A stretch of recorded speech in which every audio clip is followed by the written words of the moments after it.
আপনি দেখেছেন বাবা মায়ের রাখতো না?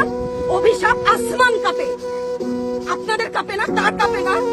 অভিশাপের ভয় হয় না? বুকগুলা ঝাঁঝরা হয়ে গেছে আমার সন্তানদের। আবার বুলেট বলবেন, কি বলবেন? এগুলো অস্ত্রের মুখে দাঁড়িয়ে আছে, আমাদের পয়সায় কেনা বুলেটে আমাদের সন্তানদের আপনারা বুলেট ছুটছেন। আর কত আর কত? পুলিশ ভাইদেরকে বলি, ভেতরে তো আপনিও মানুষ, পুলিশ ভাই বলি না, ক্ষমা করবেন, মুখ থেকে বার হয়ে গেছে। তাদের ঘরেও সন্তান আছে, তাদের খোলসের ভিতরেও মানুষ। যারা এখনো ঘরে আছেন তারাও জানেন আর কতদিন ভয় পাবেন। ভয়েই থাকেন, একটা মারবেন 10টা আসবো, 10টা মারবেন লক্ষ আসবো।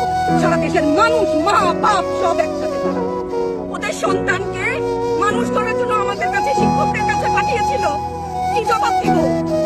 আমার তো কোনো মুখ নাই, আমি শিক্ষক, আমার ভাষা নাই। তাদের কাছে হাত জোড় করে মাপ চাই, নিরাপত্তা দিতে পারি নাই।